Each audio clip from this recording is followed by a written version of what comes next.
Buenas noches, señores. Es un gusto reencontrarnos con ustedes aquí en 3356, un programa especial. Seguimos repasando algunos de los contenidos de este 2018. Por allí, por mediados del año, decidimos hacer un ciclo sobre discapacidad y salud y discapacidad y educación. Vamos a repasar aquel programa muy pero muy interesante, distintas realidades, con qué se enfrentan las familias y las personas que tienen algún tipo de discapacidad, tanto a la hora de atender su salud como de acceder al sistema educativo. En el primer bloque vamos a hablar de discapacidad y salud. Entre otras nos acompañaron Begoña Grau, directora del Programa Nacional de Discapacidad. Vemos la primera parte del programa de hoy.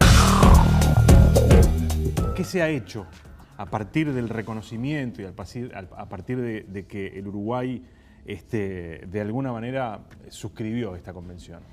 Bueno, ¿qué se ha hecho? Yo pienso que se ha hecho mucho. Se ha hecho mucho, nos falta mucho, pero se ha hecho mucho por el hecho, bueno, primero refrendamos la convención, es lo que nos guía a la hora de trabajar. ¿Qué hemos hecho en este tiempo? Bueno, al menos cambiar la mirada de la persona con discapacidad, cambiar la mirada de la discapacidad y movernos hacia un modelo social. Ajá. Es decir, ver la discapacidad como una construcción, es una interacción entre la limitación que tiene la persona, porque no la vamos a negar, una persona que es ciega, una persona que es sorda, una persona que tiene una discapacidad intelectual la tiene, con el entorno. Lo que dificulta es esa interacción, son las barreras que le pone la sociedad, que le pone las barreras actitudinales, que son los que hace que se dificulte que esta persona se incluya como cualquier otra. Claro. ¿Qué hubo que cambiar también el paradigma, ¿no? Hubo que cambiar el paradigma. Digamos, hay como tres grandes paradigmas, sí, pero básicamente uno que entiende que el discapacitado es objeto de prescindencia. Exacto, y de lástima. Exacto. Y después el otro paradigma que está en el otro costado, digamos, es aquel que entiende que es un sujeto de derecho, claro, al que hay que asegurarles el acceso a esos derechos. Nosotros como todo el mundo, hemos recorrido tres paradigmas. El de prescindencia, en el cual la persona con discapacidad no existía, el médico rehabilitador, el cual había como, hablando así, que había como reparar, era una enfermedad cuando no lo es una condición, y el modelo social que estamos recorriendo en este momento, que es que la persona con discapacidad es una persona con los mismos derechos que los demás, que no tenemos que hacerle igual al otro, sino que es con su diversidad y hay que trabajar desde ahí. Claro. Entonces lo que tenemos que hacer es sacar todas las barreras del entorno, que son las que hacen que la persona no pueda moverse o vincularse o participar como cualquier otra persona. Claro. Y en este sentido, y el programa de hoy va a estar más recostado a cómo en Uruguay las personas con discapacidad acceden al sistema de salud. Decíamos, a partir de la creación del Sistema Nacional Integrado de Salud, ha quedado expreso en la ley que lo crea, que no puede haber ningún tipo de limitaciones a la hora de la prestación de los servicios, a la hora de la afiliación, en el caso del sector, del subsector privado. ¿Qué pasa en la realidad? Bueno, en la realidad, a nivel de salud, hay cosas que se han cumplido y que se han avanzado, y hay cosas que se están trabajando. Mira, me gusta que me hagas la pregunta porque justo cae en un momento como bien interesante del país.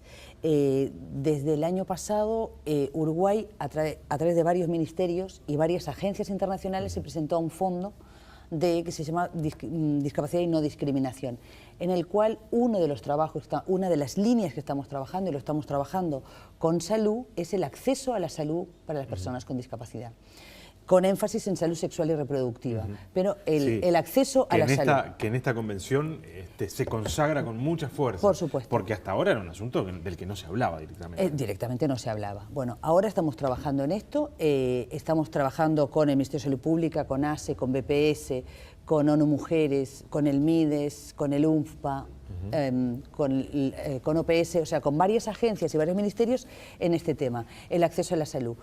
independientemente, antes de que llegara este fondo que nos puso a todos a trabajar en el tema, ya ha habido como, te diré que caminos que ya se fueron abriendo, el hecho de que a ninguna persona se le puede negar la afiliación a una mutualista, el hecho de que, por ejemplo, hay algunas policlínicas que funcionan en Montevideo y una en Maldonado que tienen intérpretes de lengua de señas, con lo cual la comunidad sorda pueda atenderse libremente sin tener que ir acompañado de alguien, porque uno cuando va al médico quiere ir él, no tiene que ir con su mamá o con su papá que explique. Claro.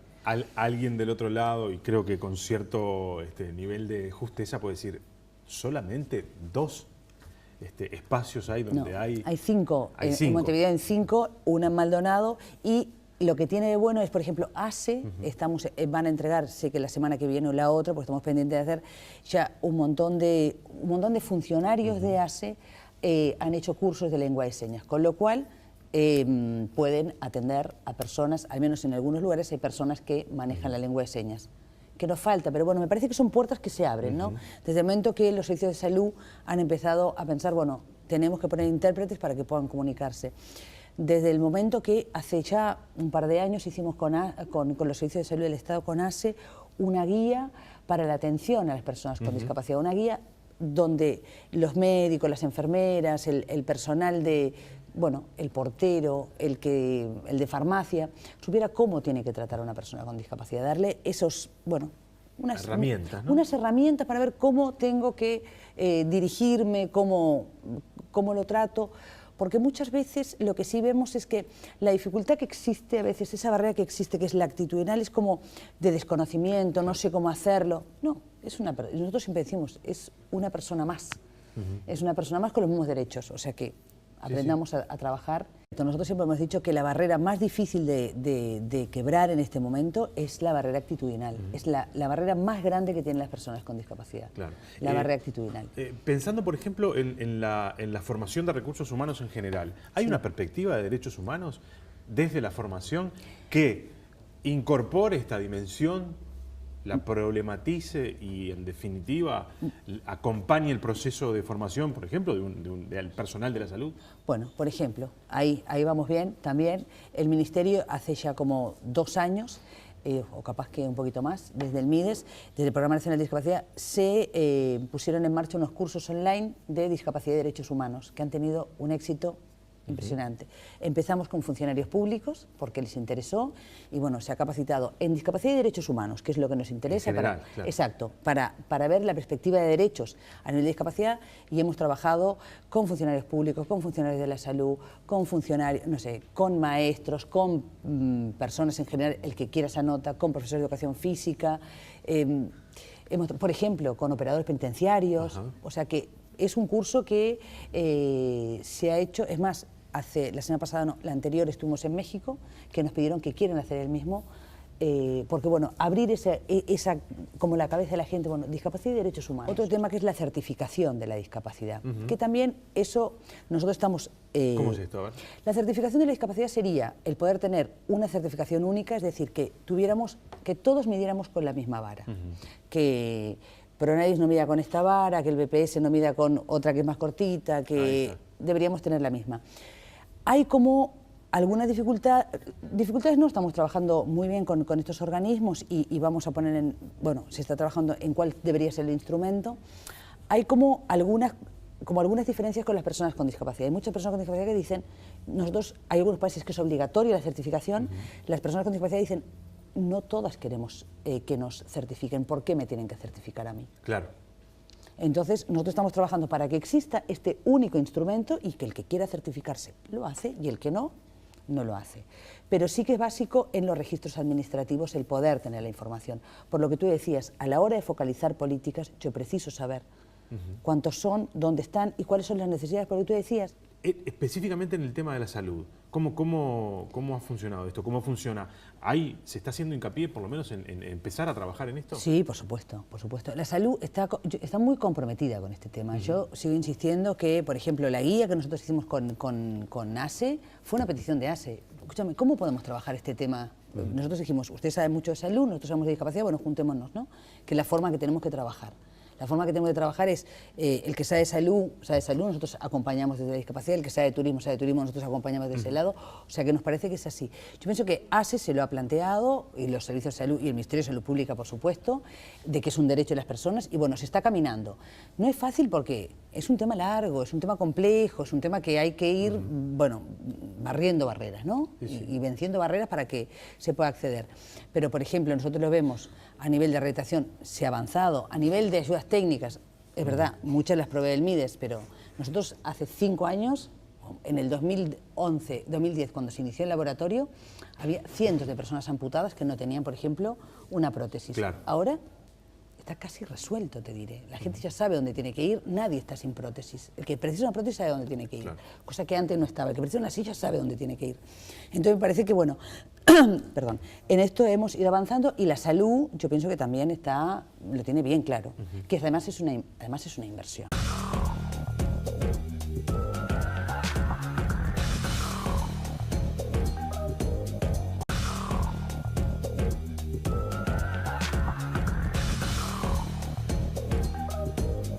Y es un gusto recibir hoy a Nidia Viña, que es presidenta de la Asociación Down del Uruguay. Nidia, gracias por acompañarnos. Gracias. Y tenemos a 2 integrantes de APRODI, que después me van a contar qué es. Kilda Lema, Kilda, gracias.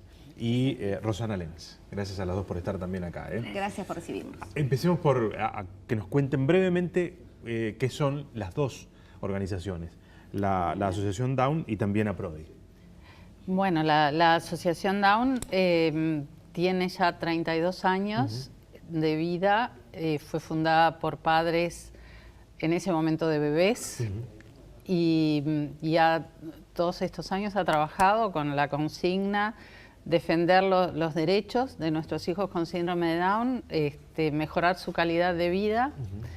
Y en esto de defender sus derechos, obviamente hoy, si el tema es la salud, obviamente es básico y es claro. Desde el primer día que defendemos una buena atención, que además comienza con la atención a los papás. ¿Qué es APRODI? APRODI es una asociación civil fundada también por padres, hace 16 años, por padres y familiares de personas adultas con discapacidad intelectual severa. Nosotros trabajamos para atender 2 necesidades básicas que no están contempladas en el adulto hoy, que es la educación y la vivienda. Los adultos discapacitados, una vez que cumplen los 18 años de edad, quedan fuera del sistema público de enseñanza especial y aquellos que no tienen los medios económicos no pueden acceder a nada. Y la vivienda, que es un tema no menor, no está contemplada por el Estado tampoco.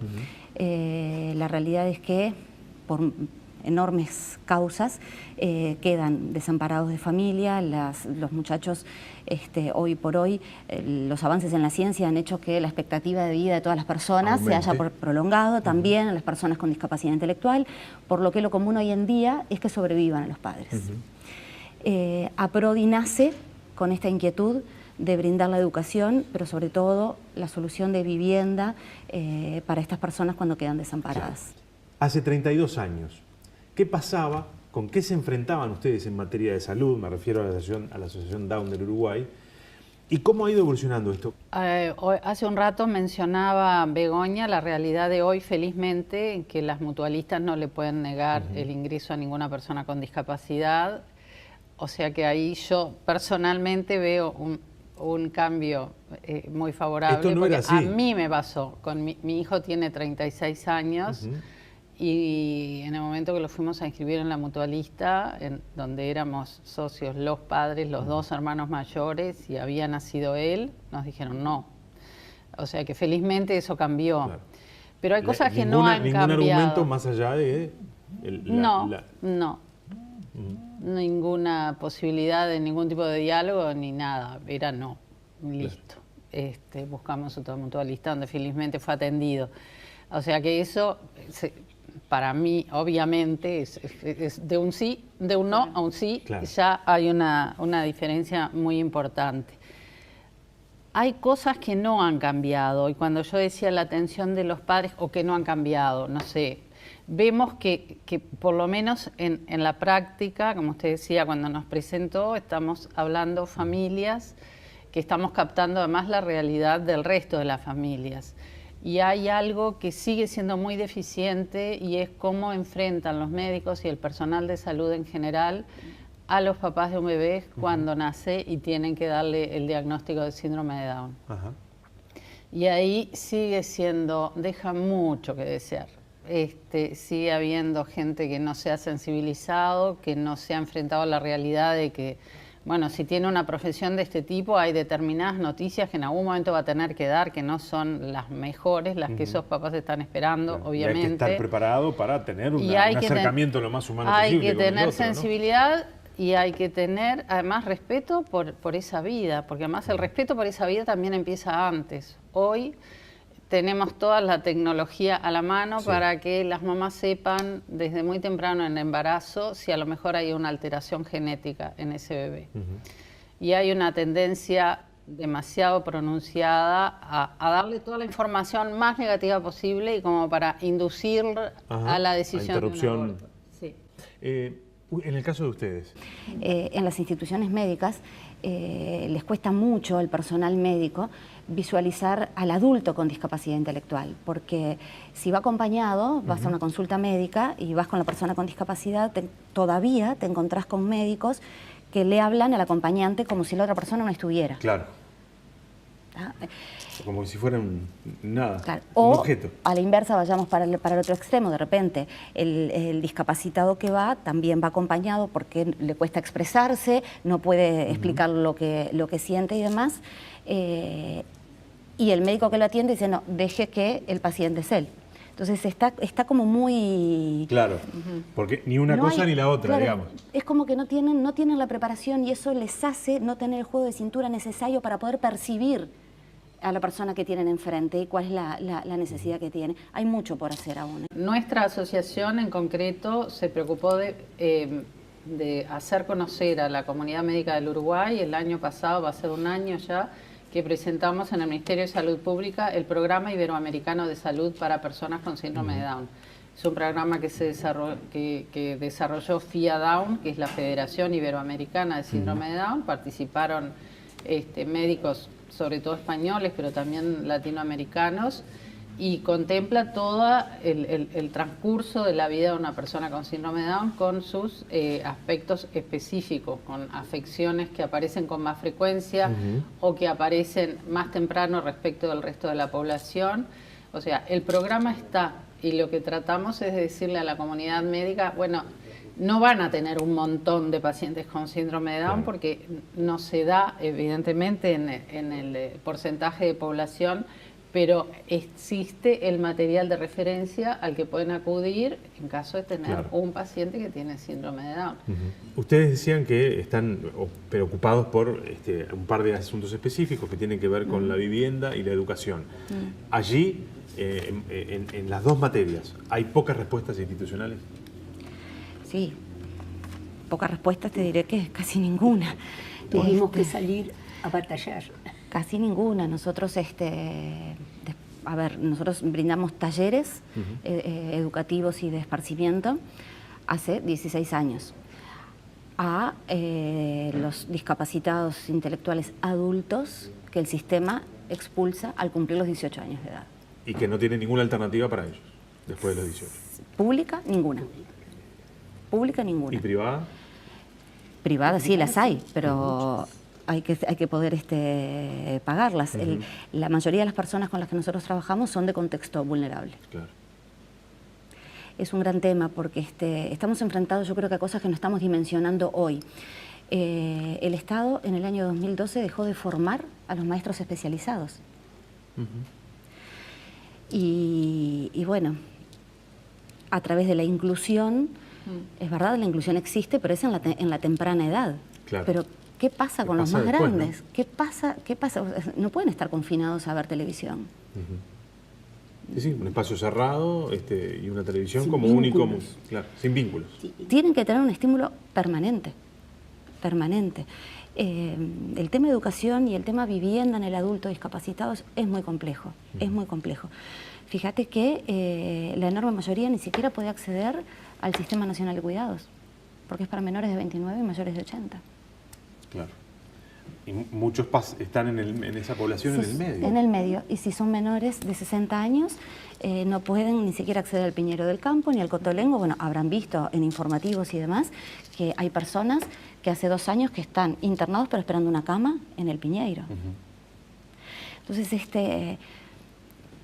hay mucho trabajo por hacer, pero creo que lo básico es empezar por dejar de dar la espalda a una situación que es verdaderamente crítica. Esto que me decís del Sistema Nacional de Cuidado, y esa que es una población que está en el medio, debo reconocer que no lo había pensado hasta hoy, hasta este claro, minuto. Pero tú pensás que los muchachos que hoy tienen 50 años, la mayoría ya no tienen a sus padres. Y además hay que poner las cosas en contexto. Las personas con discapacidad que hoy tienen 40, 50, 60 años, no solo que la mayoría no tienen a sus padres, sino que en la mayoría de los casos son hijos únicos, porque hay que retrotraerse 50, 60 años atrás. Claro. Los matrimonios que tenían un hijo con problemas de discapacidad no intentaban un nuevo embarazo. Y porque además, entre otras cosas, tenían que dedicar toda la vida y todo el tiempo a ese niño, ¿no? A ese hijo. Entonces, ¿qué hacemos con estas personas?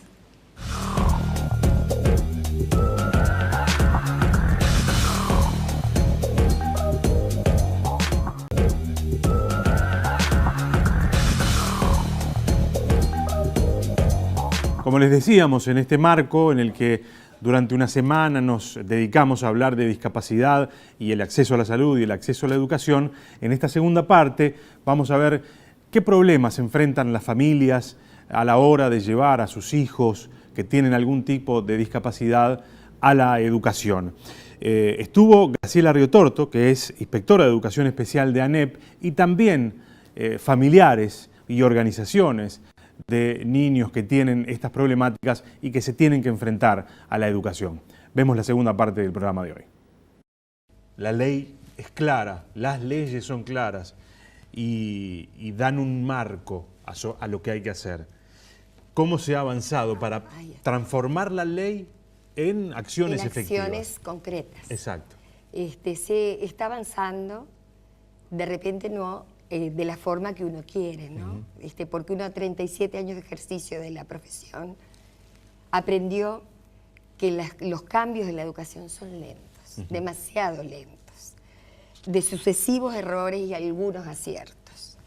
Se ha avanzado y se han puesto prácticas a la vista de docentes que están incluyendo sin saberlo. De ahí es que nosotros nominamos las escuelas y jardines de infante Mandela. Esas escuelas Mandela muestran cómo ellas se incluían sin saberlo. Y ahí Educación Especial empieza a colaborar prestando dispositivos de apoyo para que los niños, en su ejercicio pleno de derecho, puedan convivir, estar y participar con otros niños de la misma edad. Las escuelas incluían a estudiantes, porque algunas maestras intentaban poder educar a todos y cada uno de sus estudiantes. Eran impulsos individuales. Impulsos individuales. Impulsos también propiciados desde la Inspección Nacional, que veíamos niños con posibilidades de estar entre niños en educación común y brindábamos el apoyo y acompañábamos la trayectoria personalizada de esos estudiantes. Claro. Fue allí que nosotros redoblamos esfuerzos en poner maestros de apoyo en escuelas comunes, ¿verdad? Para que estos estudiantes pudieran participar de actividades en el mismo barrio. Claro.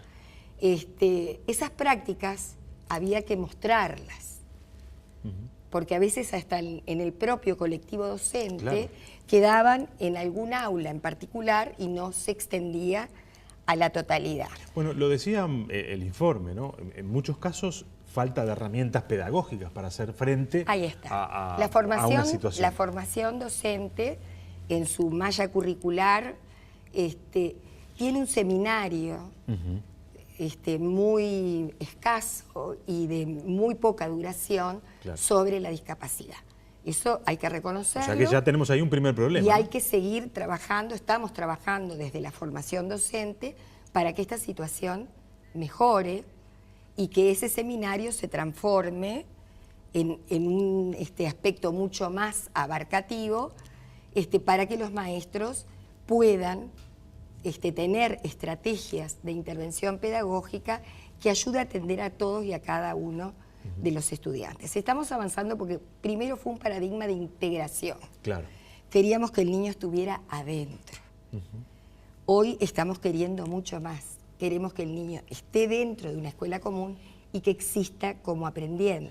Una cosa es la integración y otra cosa es la inclusión. Exactamente. Cuando es un hablamos, paso cuando más hablamos de grande. inclusión es que la estructura se transforme. Todos nos transformamos para exacto, recibir a ese y no al estudiante. revés. Y La no al integración revés. es que el que tenga que Es el adaptarse al niño. sistema Eso sea fue, la persona con discapacidad. Exactamente. Ahora somos nosotros los que tenemos que preparar la institución para recibir a ese estudiante. En materia educativa también acabamos de terminar la segunda cohorte de educación inclusiva, y donde 250 maestros se formaron en inclusión educativa. Comenzamos el año pasado y esta es la segunda cohorte. 250 maestros. 250 docentes, voy a aclararle, porque no son maestros. Pudimos hacer ese nexo porque el esfuerzo de primaria, si no viene ligado al esfuerzo de secundaria y de UTU, no se sostiene en la trayectoria educativa del estudiante. ¿Cómo se adaptan a esta nueva realidad y a esta nueva necesidad de transformar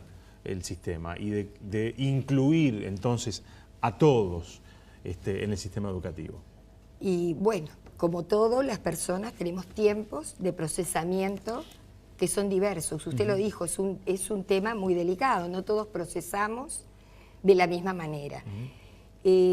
Algunos docentes lo vienen realizando sin ningún problema y con apoyo, reciben apoyo desde la educación especial y lo están manejando de muy buena manera. ¿Cómo se maneja esa flexibilización Bien. curricular? No, la currícula es única Es cierto. y es prescriptiva.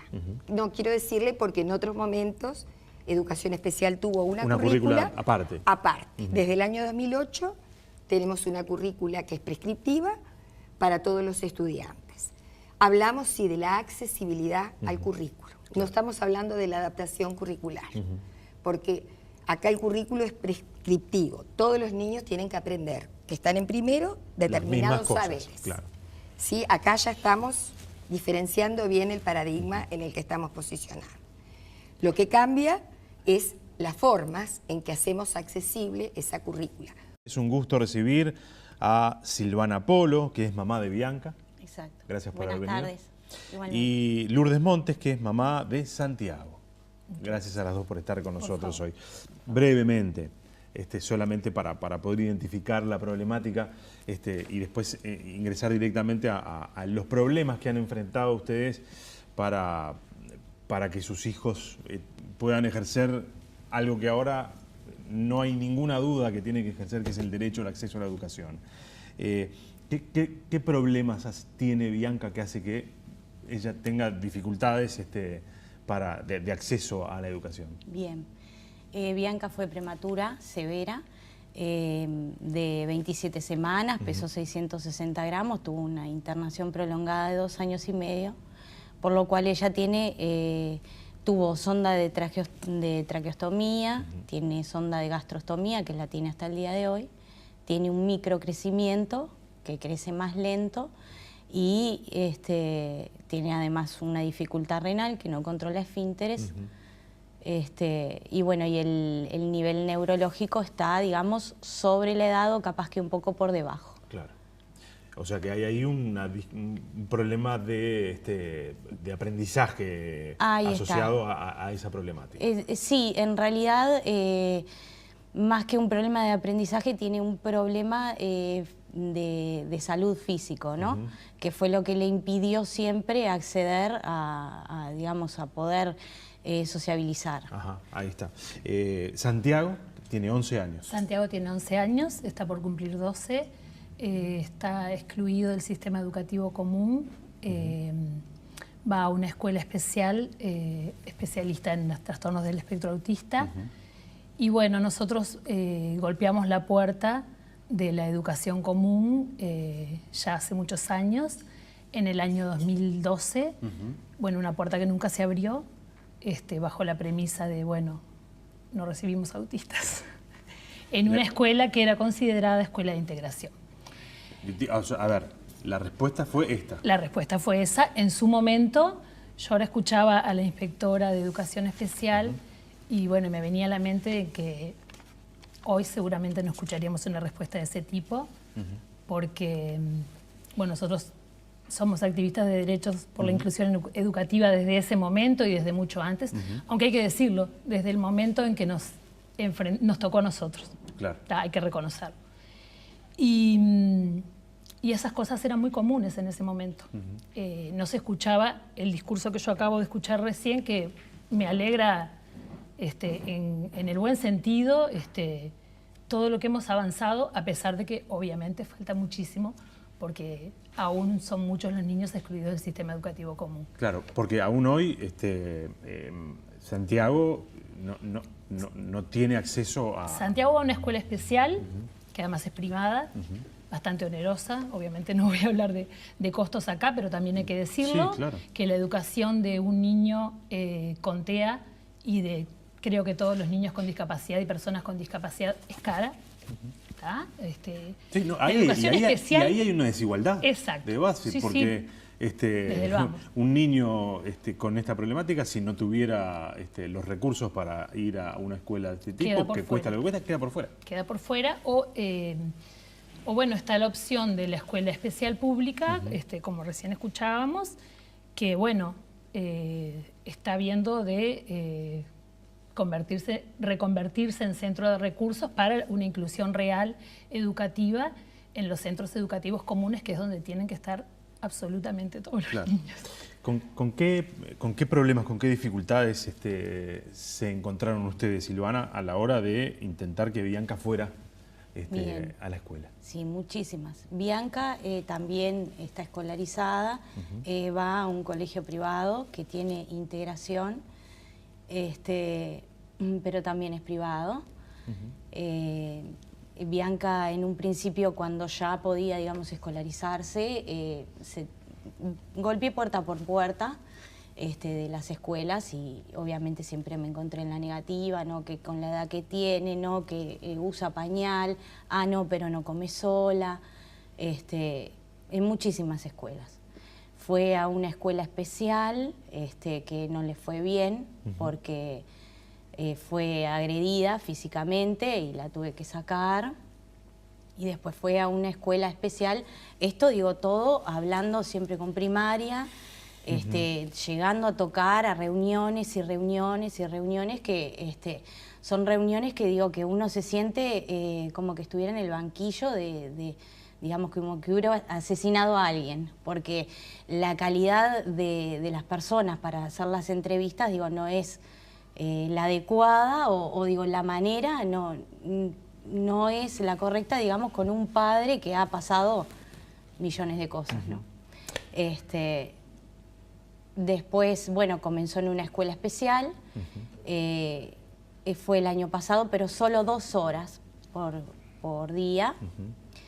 Y este año, que debería haber empezado un horario completo, me dijeron que no podía ir en un horario completo, y si la quería mandar en un horario completo tenía que ser con un ayudante terapéutico. Estamos hablando de una escuela pública, de una escuela especial, y a mí sola me pidieron ayudante terapéutico. Que, digamos, los costos era carísimo, llevarla, trasladarla, el traslado y bueno, y el ayudante terapéutico. Hasta que pude, bueno, solucionar en otro lugar, pagando, obviamente. No te pregunté, cometí un error. ¿Cuántos años tiene Bianca? Bianca tiene 9. Bien. Además también, digo, yo lo que propuse fue de que si ella iba con un ayudante terapéutico, que fuera una escuela común, que incluso tengo una enfrente de mi casa. A la cual eso no fue posible. Eso no fue posible hasta, digo, que estaba en negociación y ya estábamos casi en abril. Y todavía no había tenido respuesta y mi hija me pedía para ir a la escuela. Lourdes, tú sos docente. Sí. En el bloque anterior hablábamos con Graciela Río Torto que en la formación de los docentes Bueno, como mucho hay algún seminario por allí, pero no hay dentro de la currícula de la formación una mirada, una perspectiva que incluya... No. Yo ahora estoy por egresar de maestro en primera infancia también, sobre fin de año, y hay una asignatura, que es un taller en realidad, que se llama Diversidad en el Desarrollo y el Aprendizaje. Ahora tiene un enfoque, o pretende tener un enfoque tal vez de educación sobre el paradigma de la educación inclusiva.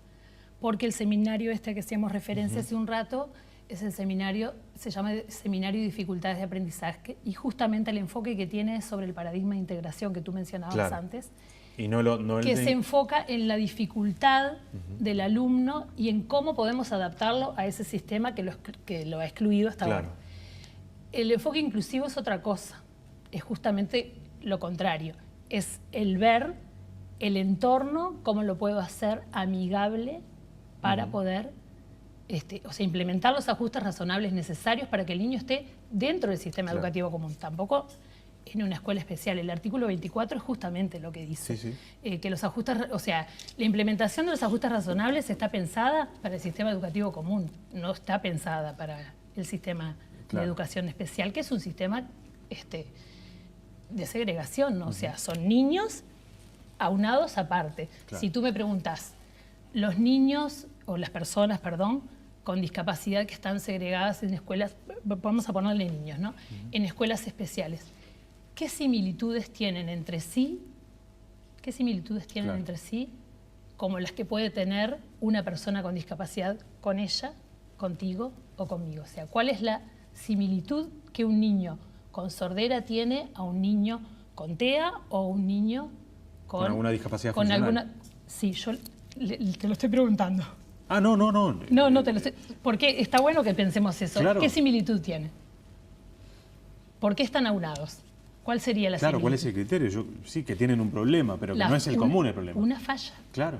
El criterio sigue siendo la falla de la norma. Claro. El anormal... Todo lo que está fuera de la norma lo ponemos en un lugar. Lo que está fuera de la norma se segrega. Y allí... muchas veces decimos, bueno, pero ¿qué tiene? Porque se ha esgrimido como argumento. ¿Qué va a hacer un niño con TEA en una escuela común? Cuando en una escuela común los otros niños no tienen TEA, ¿y cómo van a hacer para comunicarse? Perdón, ¿y cómo se comunica un niño con TEA con otro niño con TEA en una escuela de niños con TEA? Probablemente se comunique mucho menos, justamente porque hay una dificultad comunicacional que la tienen ambos.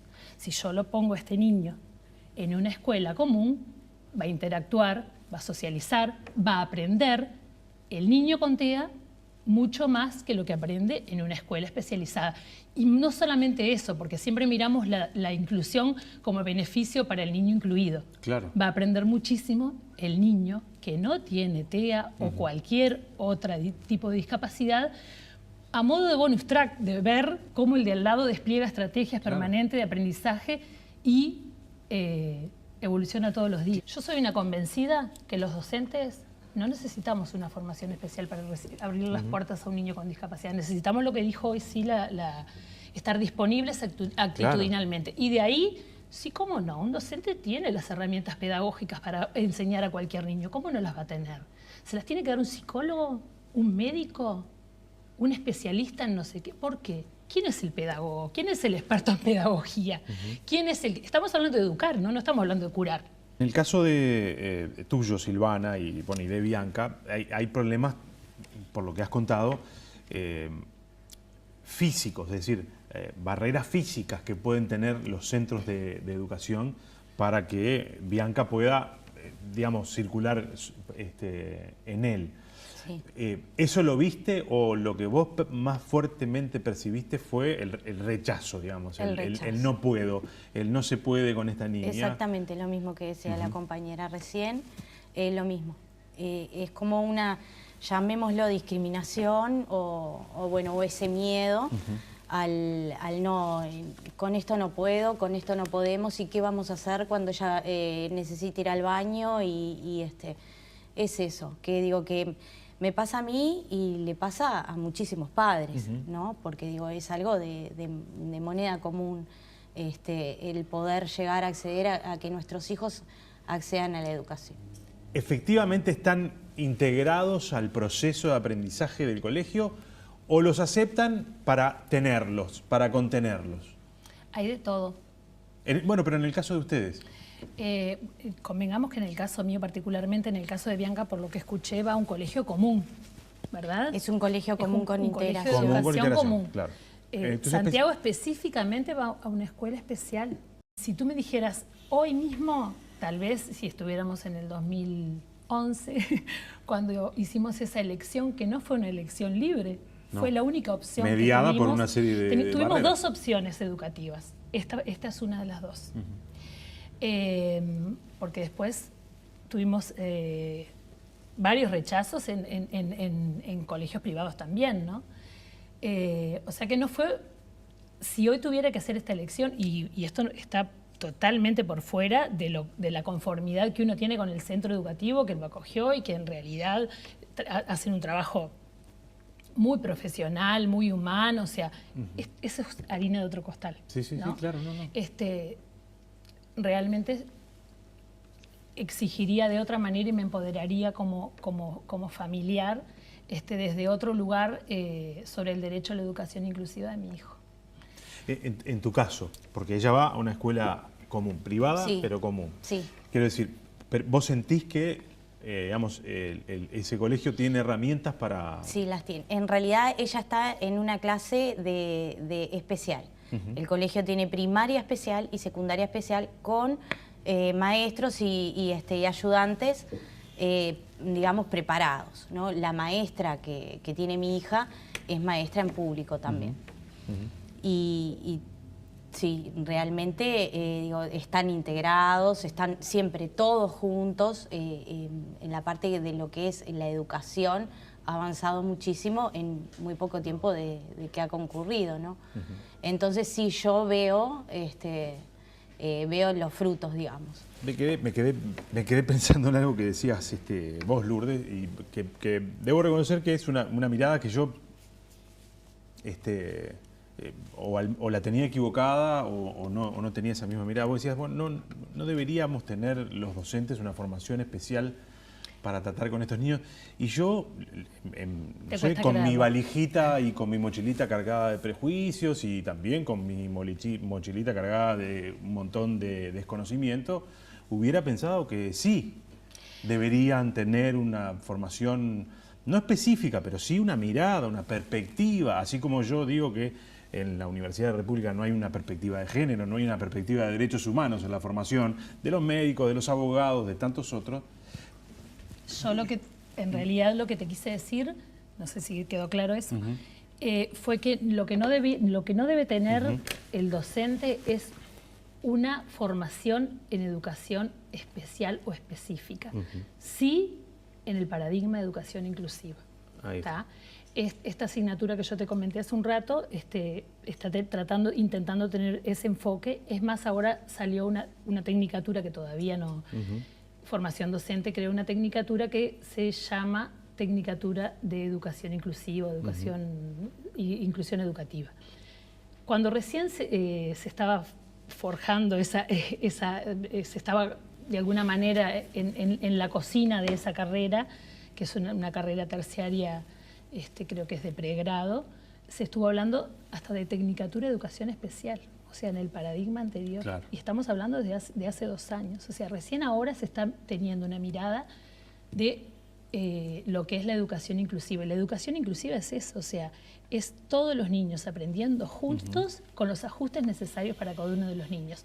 Porque yo no me puedo formar para todos los niños. Claro. Ni tampoco puedo decir, como nos dicen muchas veces, o como nos pasó a nosotros, y como le pasó a ella y como le pasa a infinidad de familias,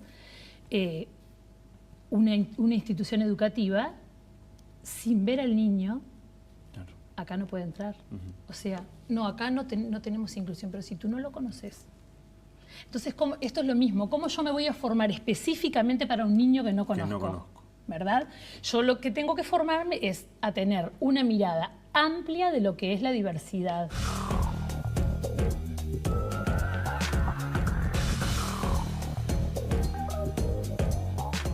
Hasta aquí este repaso de 3356. Un gusto, como siempre, acompañarlos en las noches de Televisión Nacional. Nos reencontramos en el próximo programa.